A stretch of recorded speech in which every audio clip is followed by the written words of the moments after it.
रावण की सोने की लंका का असली रहस्य क्या है? आखिर शिव और पार्वती का स्वर्णमय निवास कैसे बना राक्षसों का किला? एक बार माता लक्ष्मी ने भगवान शिव और माता पार्वती को अपने वैकुंठ धाम में आमंत्रित किया। जब माता पार्वती और भगवान शिव वहां पहुंचे तो वे वैकुंठ धाम की अलौकिक भव्यता और सुंदरता से मंत्रमुग्ध हो गए। वापस कैलाश लौटने के बाद माता पार्वती ने शिव जी से एक भव्य महल बनवाने का आग्रह किया। माता पार्वती की बात सुनकर शिव जी उन्हें समझाने की कोशिश करते हुए कहते हैं, देवी, हमें महल की क्या आवश्यकता है? हम तो योगी हैं। महल के ऐश्वर्य में हमें कहां शांति मिलेगी? लेकिन माता पार्वती अपना हठ नहीं छोड़ रही थी। तब शिव जी ने भगवान विश्वकर्मा को बुलाया और उन्हें तीनों लोकों में सर्वश्रेष्ठ महल के निर्माण का आदेश दिया। महादेव की आज्ञा मानकर भगवान विश्वकर्मा ने तीनों लोकों के सबसे उत्तम स्थान पर सबसे भव्य महल का निर्माण किया। शिव जी बोले, महल में प्रवेश से पहले विधि पूर्वक गृह प्रवेश पूजन आवश्यक है।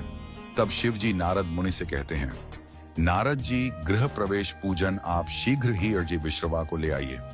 ऋषि विश्रवा की पत्नी, जो दैत्यराज सुमाली की पुत्री थी, पूजा में शामिल हो जाती है।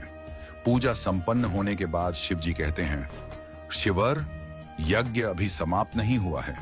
जब तक आप दक्षिणा नहीं लेते यह यज्ञ पूर्ण नहीं हो सकता। आर्षि की पत्नी केकसी के मन में लालच आ जाता है और वह अपने पति से दक्षिणा में महल मांगने की बोलती है।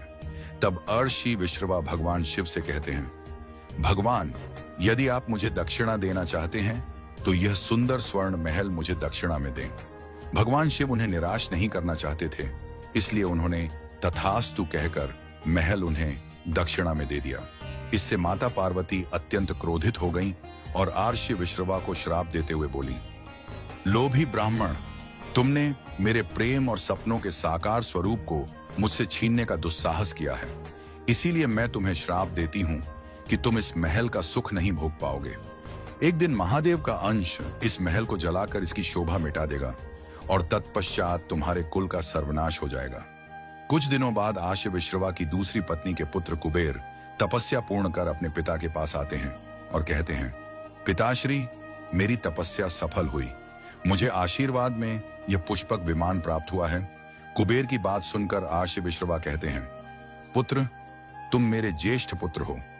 मुझे भगवान शिव से दक्षिणा में जो लंका का भव्य महल प्राप्त हुआ था, वहीं रहकर तुम अपना राज्य चलाओ। इससे केकसी बहुत क्रोधित होती है, लेकिन कुछ कह नहीं पाती। कुछ वर्षों बाद केकसी के पुत्र रावण की तपस्या सफल होती है और उसे सर्वशक्तिमान होने का वरदान प्राप्त होता है।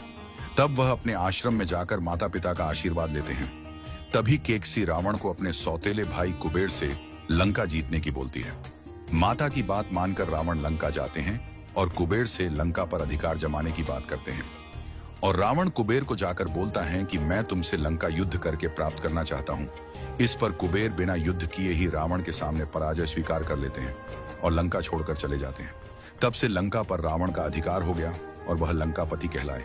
कहते हैं, बाद में माता पार्वती के श्राप का ही प्रभाव था कि भगवान शिव के अंश हनुमान ने स्वर्ण लंका को जला दिया था।